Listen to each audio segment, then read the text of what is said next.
Outliers, how are you? We are jamming today and we have an incredible treat for you. My name is Niiamah Shang. I'm the founder of Outliers Edge, where we support outliers who are creating impact, income, and their identity through the work that they do in the world. And we are bringing back, that's right, we are bringing back one such outlier who's actually a trailblazer in many, many different ways.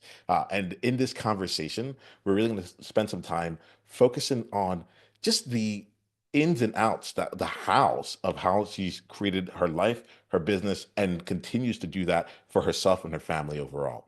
This is a real one, right? I think that's what the kids say. This is a real one. Maybe they said it back in the day, but like, I am honored and incredibly pleased to bring back Nancy Florence to the podcast. Nancy, thank you for being here. Y'all might remember Nancy from episode, I think it's 544. If you haven't listened to that one yet, go back and check that out. We were really talking about her business, how she set up systems and how people can flourish within it. And there were some elements that really that led themselves well to this follow-up conversation. Nancy, thank you for being you, and thanks for being back here. Yes, thank you for having me, Niiamah. So pleased we're having another one. Yeah, I'm pleased and I am I'm excited. So Outliers, this conversation is happening for two reasons. One, well, three. One, because years ago I saw Nancy on something and then like her name came up and I was like, hey, you may not remember me, but I know you. Would you like to come on? So that's one. But during our conversation, Nancy brought in like elements of her life and the way that she did things that were honestly really intriguing, very outliery overall. We didn't get like we had a full conversation there, but we didn't dive into the specifics of it as we could have. So that's two. Like there's some good stuff there. But three, and I want to make sure I say this out loud. Nancy followed up with me afterwards. And she sent a message and said, hey, I remember our conversation. We got to this point. We really just kind of scratched the surface on it. And knowing your audience, I could really see them getting a lot of value from this. You want to do this again? Right. And I want to make sure I call that out here because what like part of me just respond like I'm a yes to someone creating their world. I'm a yes to someone finding and creating opportunities, right? It's not, I have a lot of Yes, systems here, but it's not like just part of the system to have this happen. Like you created this, and I think that like even as we get started to understand more of like how you're living, we're actually, I think in a real way, Nancy, we're just going to talk about your created life, you know and I think precisely. this is an exact like example of you like choosing to create an opportunity. hmm Ah, yeah. I want to land in that. What comes through you when I start us off that way? Yeah, this was me just following the river. I think I woke up one morning thinking about you and our conversation. I had re-listened to our conversation, so I was mulling it over. And just one day I felt inspired to reach out and say, hey, we scratched the surface when it comes to my traveling life as a digital nomad. I know you had more questions. I get asked those questions a lot. Let's do it again. And when I get inspired actions like this, I always act up on it. I It's love it. following the river, always leads to good things. I love it. I love it. So let's do here. Let's for anyone who's like that's hearing your voice and putting it together, or someone who hasn't listened to the first episode here. Why don't we give Outliers a bit of a snapshot of you and your life right now? So would you mind sharing with us again about you and the game you're currently playing? Uh-huh. I'm Nancy Florence. I am a transformational coach for CEOs and founders. I'm a mother of four daughters. I'm married to a wonderful guy called Stefan, and we are a blended family of digital nomads. We are traveling the world. We change countries every year or so. Right now, I'm talking to you from the beautiful island of Trinidad, Trinidad and Tobago in the Caribbean. And I'm a vegan. I love it. I love it here. Thank you very much. So now, like, let's dive in here. I think, um,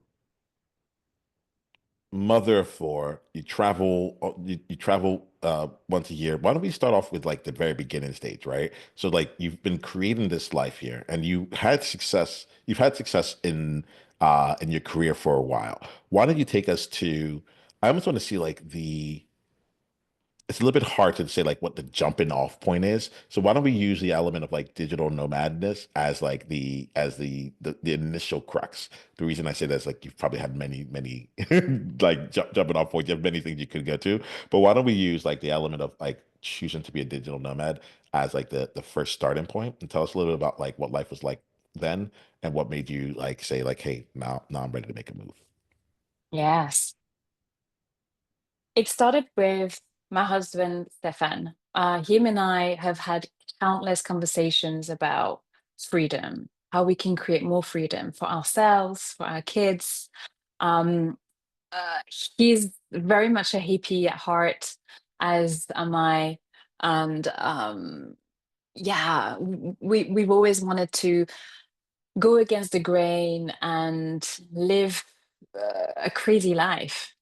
But we didn't quite know what that looked like. I remember during COVID, I think we pulled out a whiteboard and we wrote a plan together. It was called the Freedom Plan. And it did involve leaving the United Kingdom, where we had both lived for nearly 2 decades.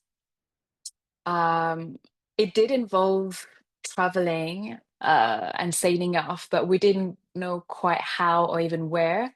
But it was kind of like way ahead in the distance. I think we'd put a date down for, I don't know, 2029 or something. I think the idea was to wait until the kids are older, wait until we can afford it, wait.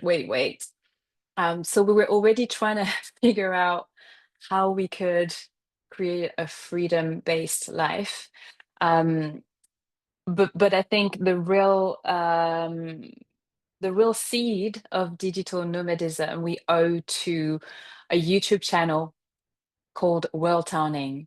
Uh, I discovered them by accident. I think I was looking at traveling parents and I found them. They're called Jessica and Will. They're a couple with 2 kids. And they inspired me the most because they were traveling the world full time and running a business, and they had kids, and they were young too. I think their children were only 5 and 9 years old when they launched. And I thought, oh man, if they can do it, we can do it too. We ended up getting some coaching from them, which was really helpful because they really showed us what's possible. And yes, it's possible to be a full-time traveler and run a business and do it with the kids. Uproot them, take them out of school, and do this crazy thing called world towning.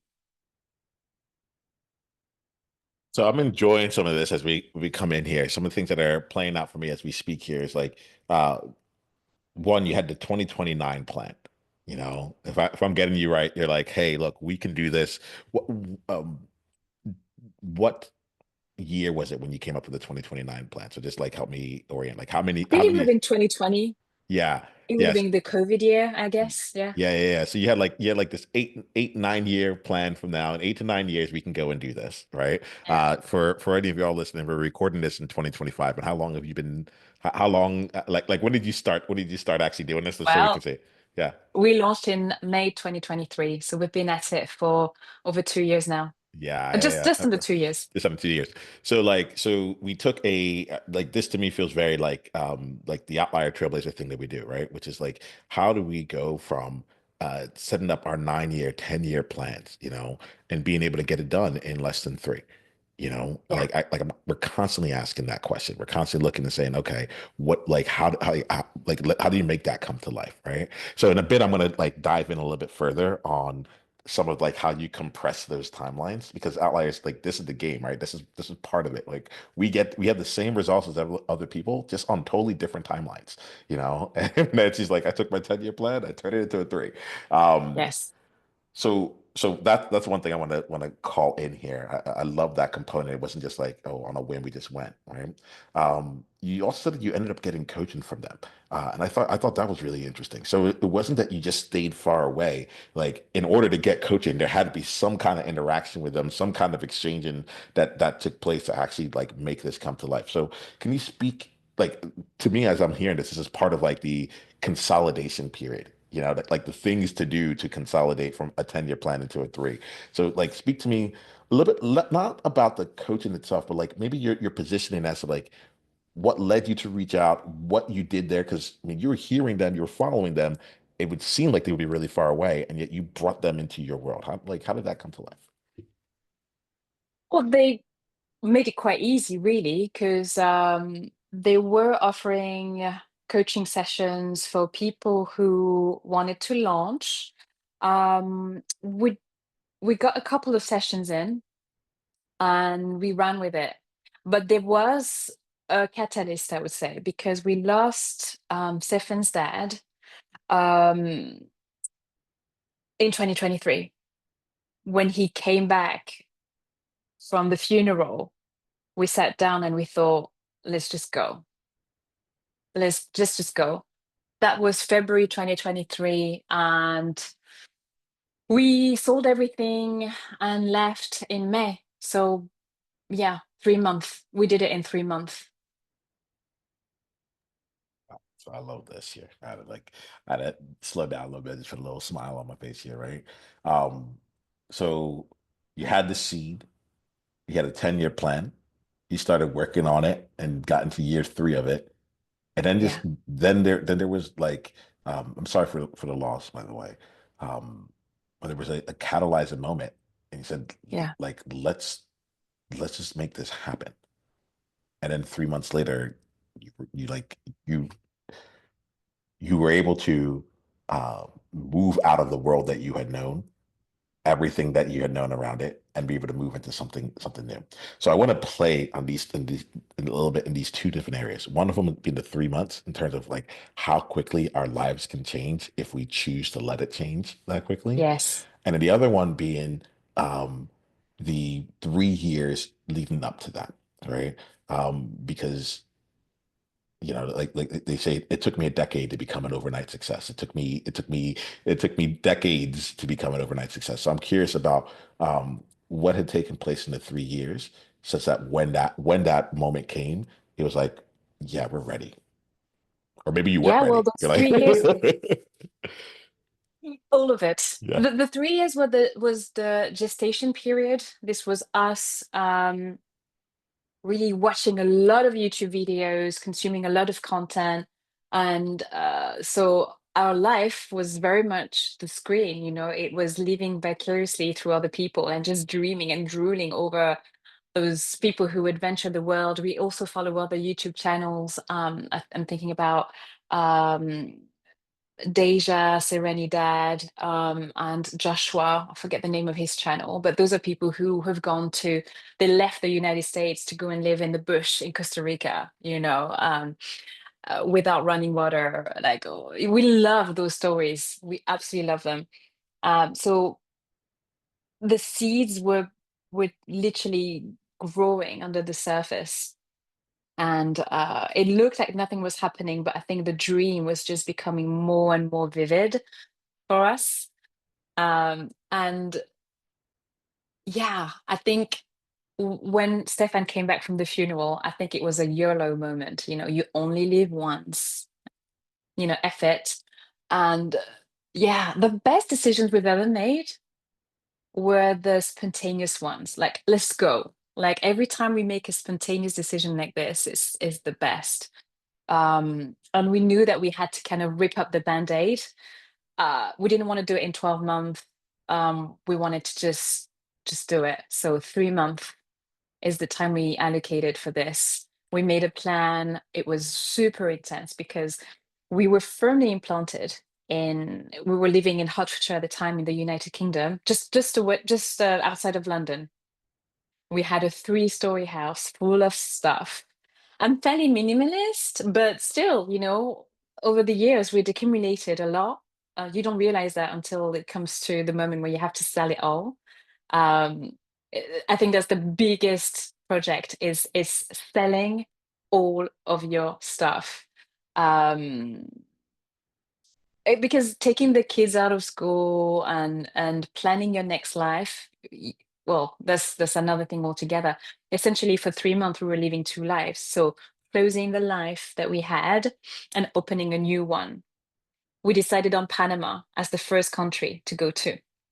So closing our existing life meant selling everything. So eBay, giving things to friends, multiple yard sales. It was funny because at first things had a price on them, but over time, as we were doing multiple yard sales, it was like we were begging people to come and get stuff for free. Like, hey, here's my sofa. Do you want it? It's free.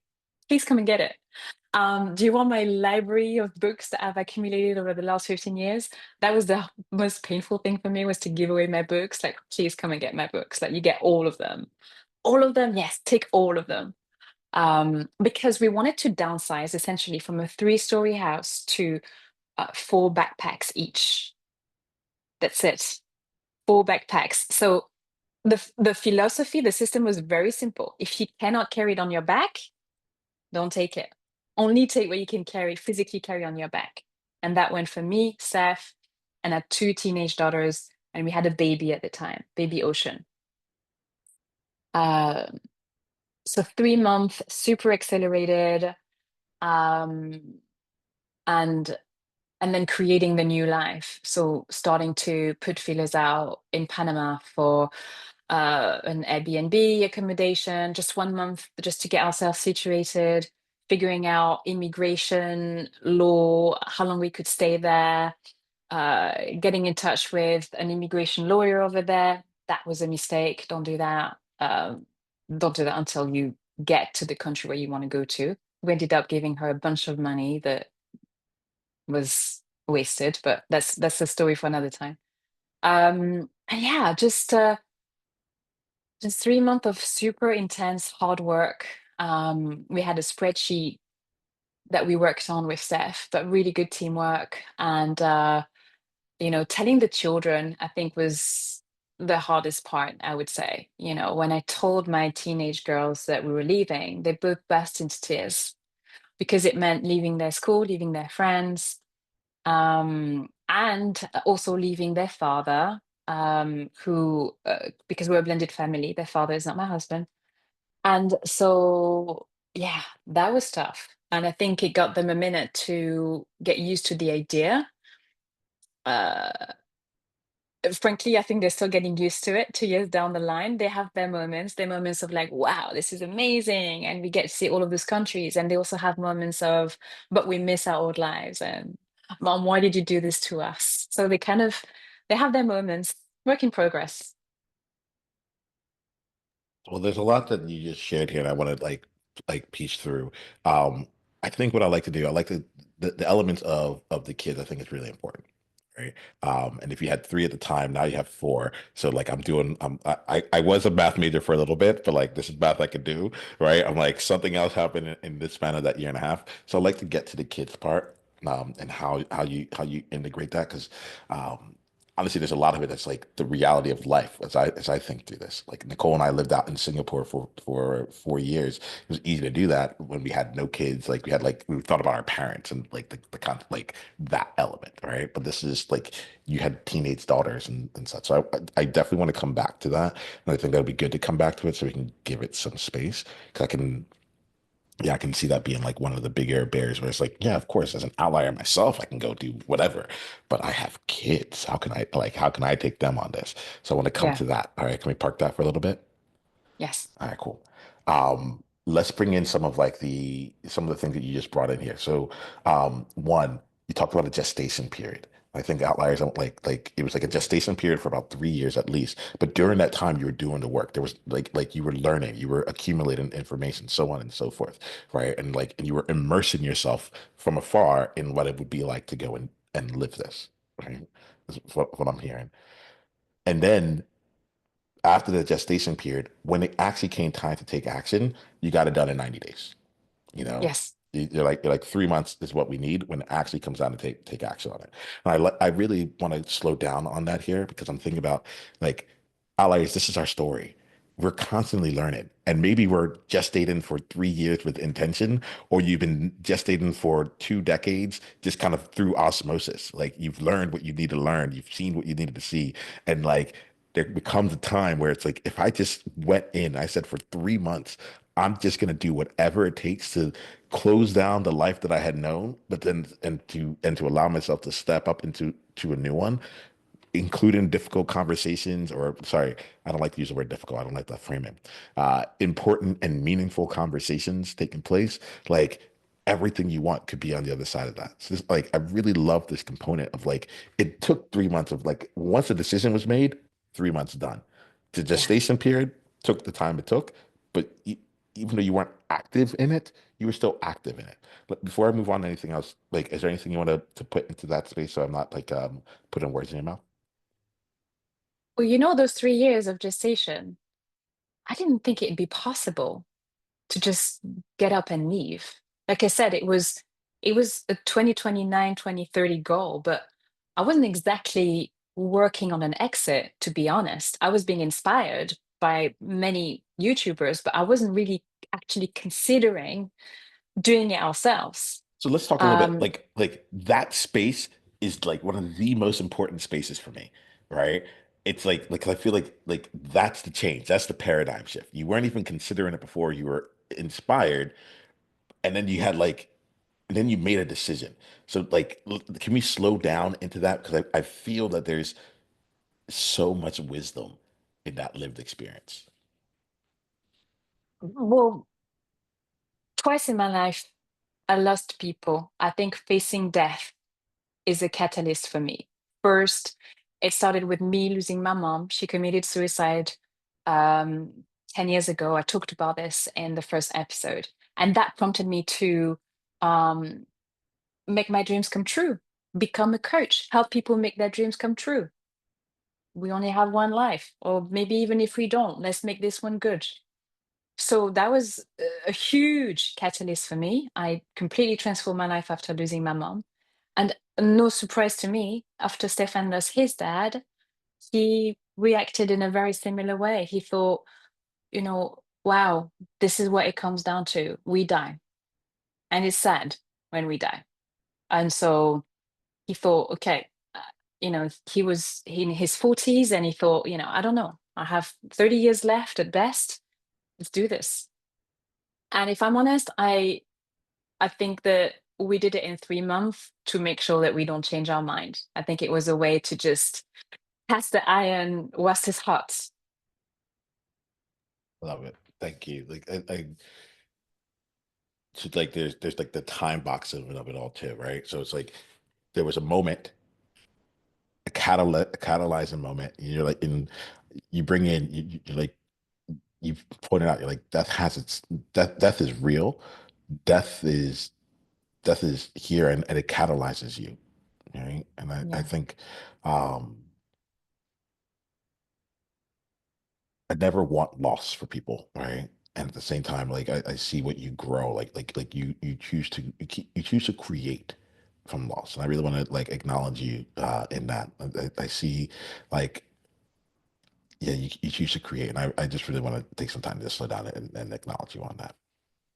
Thank you. Yeah, yeah. I had someone. He talked about like death always enters the room with me. It's like I don't invoke death. I don't like, but like I know that like my mortality is always here.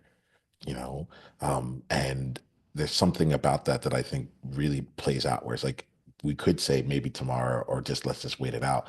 But sometimes it's like this is it. This is the time. This is what we've been gifted here. I look around a lot and I'm like, wow, for everything we're going through right now, in 100 years, people won't even remember, you know? Like it's quite wild when you put it into perspective there. And then you set yourself a time, almost like a time like limit. We're like, we're gonna do this in 3 months so that it didn't end up becoming this anything longer than it needed to be. Yeah, yeah, yeah. And we booked our flights. We booked one-way tickets. We were super serious. So, Yeah. Outliers, I'm gonna as we go here, we're gonna keep diving in, and hopefully, like I'm having fun, just like being able to tease out like what where the actual moments because it's something to listen to this and hear like that's Nancy's story. But as you're talking, I'm hearing more of me. I'm hearing elements of like, oh yeah, that's how we got to Singapore. Like once it was done, like we were when we were there before we were not committed, and it could have been like we wanted to go travel at some point. And then Nicole came to me one day and she said, "Hey, I'm done with New York." I'm like, "Yeah, sure, be done with New York, whatever." And then like it's like by the way, I made this role happen. I'm like, oh, this is happening. Like we're moving into this. This is taking place.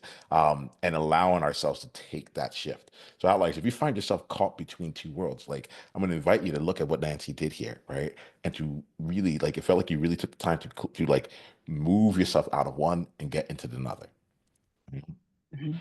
The other thing I thought was really interesting was when you're talking about like I had all this stuff and at first we wanted to make money from it and then eventually it went like we just gave it away for free. Like we're just like we want to get rid of this thing, right? We want to be able to take it. And I think Outliers is an element here that I enjoy too, where it's like sometimes we get really precious about our work and we really value it in one context and we think about it in terms of our immediate monetary return.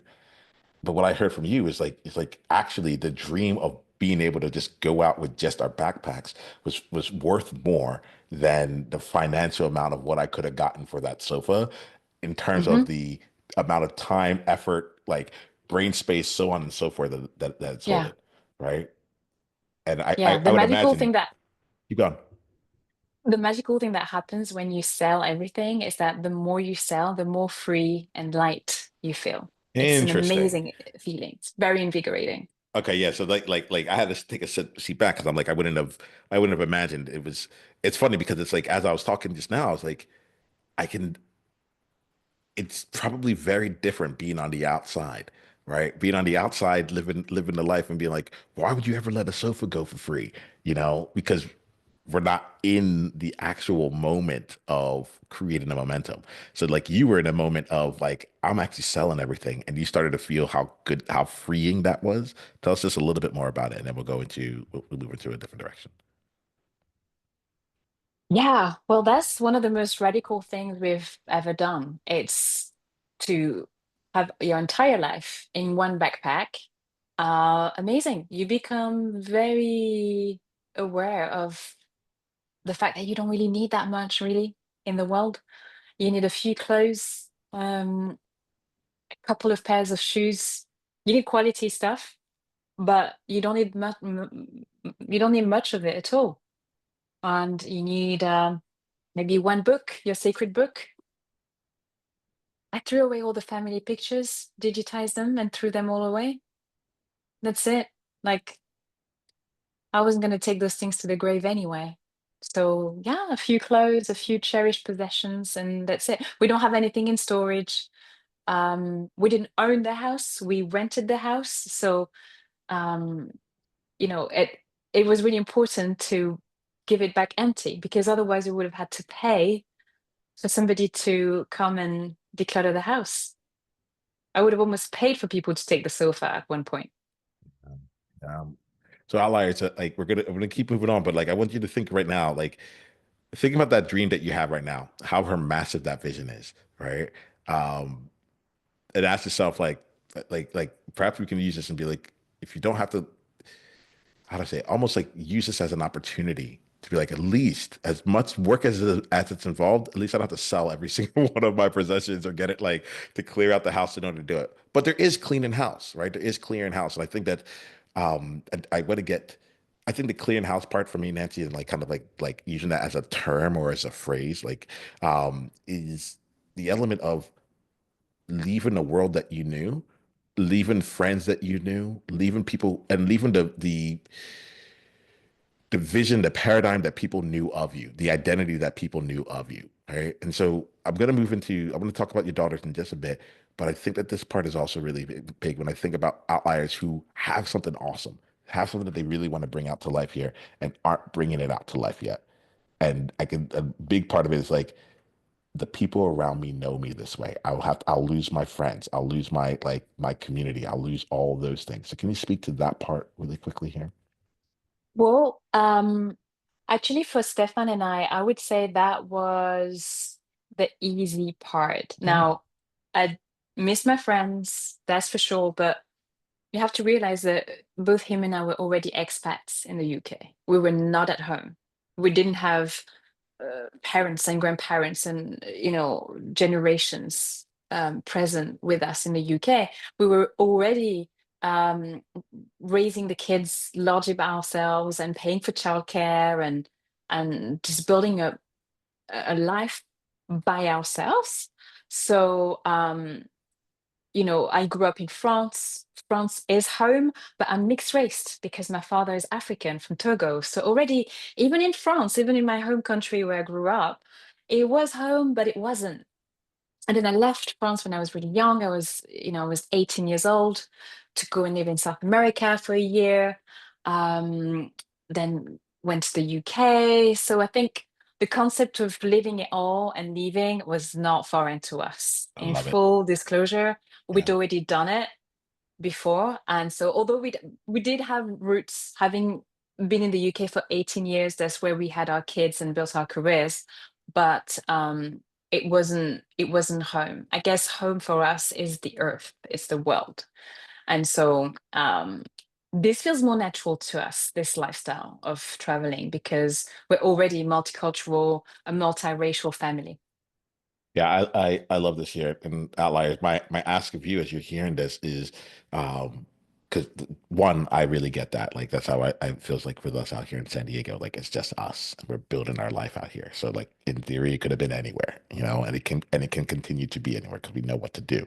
Um, and Outliers, I think what's coming for me is there's something about you that makes you an outlier. There's something about you that is already different than others. Like other people, like we might have our own, um, how do I say it? We might think about your situation from our lenses, but one of the things I know about you as an outlier is that you wouldn't have gotten here if your situation was like the average, right? There's already something embedded in it that is just like, yeah, we do like, yeah, it was painful to leave our friends. We do miss them, but we were already doing things differently than others and Yeah. to lean into that, like whatever your version of that is, Outliers, like, I want you to think about that and see how you can leverage that as you make your transitions. Because what's coming to me, Nancy, as we're talking, is um, how most of the things that I would almost think are like the traditional, conventional, the things that most people would say, quote unquote, just didn't necessarily apply for you. And it wasn't just that you had your own big dreams, which is really huge,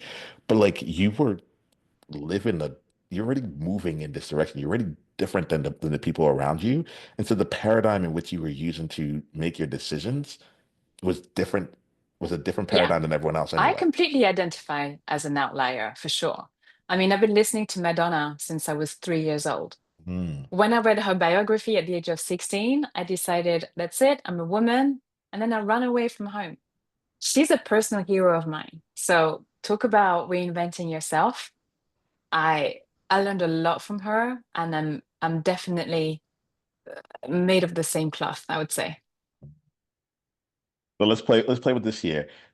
I appreciate this. We didn't even get into, we're not even like in like the specifics of like how do you make it work, you know? Because right now I think it has been important to talk about. I guess there's two things that comes from me, Nancy. The first part is like I get that if you choose to do this, you will make it work. And I actually feel like that's something that's similar with any outlier that's here. It's like the hardest part is like leaving the actual, leaving the original environment to then go and do things. Afterwards, like once you're in it, to your point, even about like the immigration lawyer, like get there and then you can get help with it. Like trust me, there's some things that you might think you need to do before you make a change that are actually better after you've made the change. And that might be getting into business. That might be like, starting up the thing. Like there's so many different ways we can apply that same kind of some kind of thinking to it here.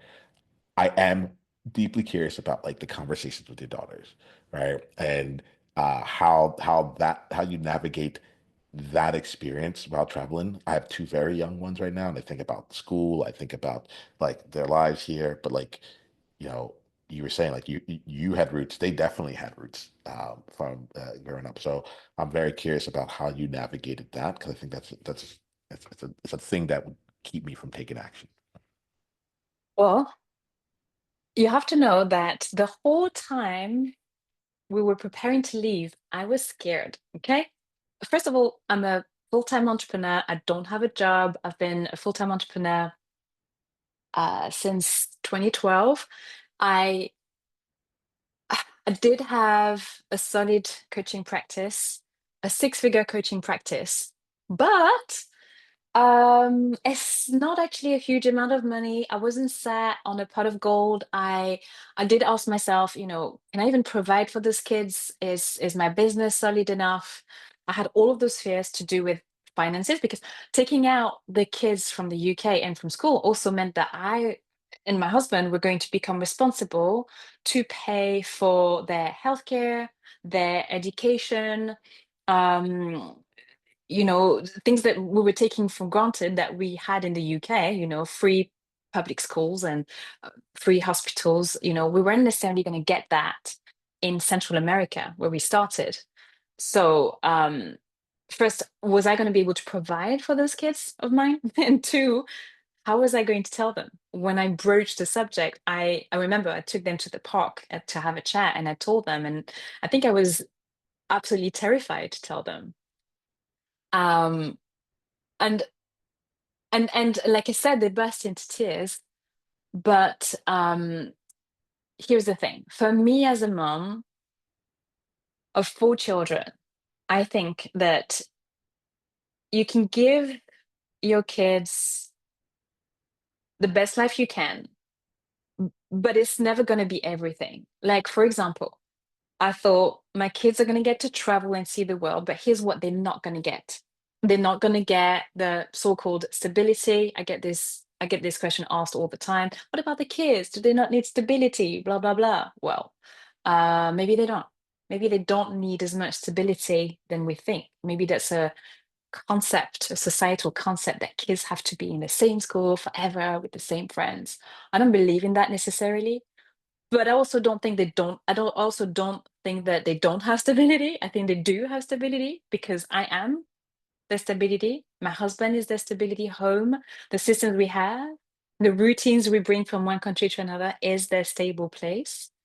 My kids are not unstable, but but here's the thing: my kids get to travel. They speak three languages. They speak French, they speak Spanish, they speak English. They've discovered tons of new people, made friends all over the world, discovered new cultures. They've learned how to surf.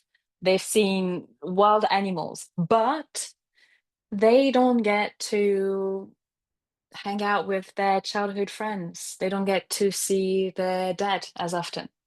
They don't get to go to the university in the UK that they envisaged, for example. So, and likewise, the kids we met in Panama who were like the surfing kids, there's this really popular surfing place called Vinao, where all of the children, a lot of them are expats. They walk bare feet every day. They never wear shoes. Their hair's gone completely blonde because they're in the sun all day, in the salty water. They know everything about turtles. And they have this amazing surfing life, but they don't get to go to all the museums you have in London or in New York. They don't get access to all of the culture and educational opportunities that you have in a big metropolis, for example. But I'm okay with that. I don't think we can give it all to children. I think it's okay for them to have a certain life for a few years and not have the other things. So I made peace with that before I spoke to my kids. I thought they're going to get the travel piece, but they're not going to get this other piece, and it's okay. And for the most part, the kids are happy. And of course, they're teenagers, so you get all the teenage stuff. Okay, so oh, this is boring. This is boring, boring, boring. We drove from Panama to Mexico, traveled through 7 countries, and sometimes we have to deal with long faces. Okay, we're adventuring the world. We're cool people, but teenagers have their mood. It's easier with the babies. We had a kid on the road, Rebel, the last one. She was born in Mexico. I don't need to explain why she's called Rebel. I think that's pretty self-explanatory. It's easier with them because they're now nearly 1 and 3 years old, so they just follow mommy and daddy. It's just what they do. It's just their life. They're born into it. Um, but Yeah, the kids are world schooled, which means we do a mix of online schooling, in-person schooling. So, for example, they did go to school in Panama. I threw them in the deep end. That's how they learned Spanish. We did a bunch of online schools as well. all the opportunities I get to educate them on ground zero at the beach, science lesson in the jungle, all of that we do. Um, right now, it just so happens that my eldest wants to do the international baccalaureate. So we are going back to a more traditional format. She's going to be joining an IB school in Mexico City in just a few months. And so it means that she's going to be going to a normal in-person school for the next couple of years. But really, as a mom, I just adapt to whatever's in front of me, whatever the kids need. One of my children, my 11-year-old, she did not like online schools. So no problem. You don't like online, you're going to go to school in person. She doesn't mind making friends and changing schools every time. She's super social. And so I think it's a different formula for each personality. Nancy, I'm appreciative of this here. We have to wrap up. We're just about out of time, but um, what's coming to me is this component. One of the things that's really like I keep hearing in my mind is like I think about like the surf and the museums, and the reality is that like what I took from that was we all live different lives. Like we cannot, there is no one experience of life. And one of the things that I'm taking from that is this element of like not just pros and cons, but everyone's going to live their life in different ways. And like, even as you were talking, I'm like, I know that the story of what you're doing right now as someone who's been an expat in other countries and I've met like other people and I talk to outliers and there's the third culture kids and so like this is not an uncommon life. It's just not common to the people who may have known it beforehand. And it's a unique life because it's the way that you're living it. But like I think that's one of the things that's nice about like the outlier elements. Like there are trends in what you're doing that were like, oh, I get that. I understand that. Um, and so I'm really grateful because you gave me this paradigm of and of uh, not just the pros and cons, but it's like everyone's life is going to be unique in the construct of how it comes together. So um, it almost feels almost irrelevant now that like as I'm hearing this, like my brain is just thinking about all the different variables of people's lives. I'm like, it feels irrelevant as to like what would be quote unquote stable or what most people know and so on and so forth because at the end of the day, we all have variables. We all have different things that are taking place. And it just so happens that like you're there as a very present mom. You're really being intentional in it. And I just think about like this component of like, oh, yeah, like that part, like that's the stability. That's the part that no matter where we go will always be the same. It just happens to have the trap-ins or the dresses. It's like moving a house. It's like that house is not the home. You know, what I like I think I'm getting what you meant by it in a more visceral way as you're talking, because I'm like, yeah, we're all here to have our own experiences. There's no right way to do this. There's no wrong way. There isn't even like Yeah. it just is. It's just a collection of life experiences, and Hmm. eventually we choose to do something with it or not. Yep. Nancy, I appreciate you. You're hitting me with things. I'm like, oh man, my kids are gonna be like, I'm like, you can come back to this episode, and this is why we're in Brazil now, or whatever it is. So there's more that we could have gotten into in terms of like the tactics of all those things, but I think like you said, there were lots of different resources available for you. Like if someone's interested in doing specifically what you're doing, you brought in a number, you mentioned a lot of different people that they could like go to and like learn some of the tactical things around it. But I think there's a part in there that just like really spoke to me as an outlier, which is like you kind of just have to do it. And then once you're there, like trust that you have the skills and like the wherewithal and like the freedom to go and like bridge the rest of the gap. Anything you want Yeah. to say on that before we wrap up here? Yeah, I'll be happy to answer questions too. If somebody wants to ask me questions, if they are a business owner and they want to launch and become a digital nomad, they can send me an email, info@nancyflorence.com, or check out my Instagram. I am Nancy Florence with an E. Here we go. We got this here. Nancy, let's see here. I love to end each conversation off with you shared how outliers can keep going down the journey with you. Would you mind sharing with us what's an insight that you got from this conversation, if any? And if you didn't, that's totally fine. But I want to make sure that we leave this here because every space has opportunity for insight. Every conversation does. Uh, it's what you picked out, the collection of moments, how there's not one way to live. There's a multitude of ways to live. And even within one life, there's different lives. I think that takes a lot of the pressure off to know that there's a way that we do life right now, and it might not be the same next year, and it's okay. It's just different seasons. I like that. Well, I appreciate you, Nancy. Thank you for reaching out. Thank you for being someone who creates your life. Thank you for walking us through some of the ways that you did it in what appears to be a pretty monumental way. But it might just be like how Nancy lives, you know? With this here, we'll end for today. Outliers, just know that, like, hey, one, I'm grateful that you're here, that you're listening. I didn't ask you this year, but the podcast grows by word of mouth. So if you can take some time to share this out with your world, that'd be wonderful. Let them know about what is possible for them. And then also on the other side, join us in that one person, one conversation at a time initiative by finding one person in your world who specifically would benefit from hearing Nancy's story and the conversation that we have. Like, let them know that this is your gift to them so that they can continue to grow along their way. There's something in my heart of hearts that says this kind of intentional passing of this this episode as a gift is the way that the real impact gets done. So I appreciate you. I thank you. And from the bottom of my heart, I'm wishing you the best. Here goes the thing. Until the next time we talk, be you on purpose. Journey on.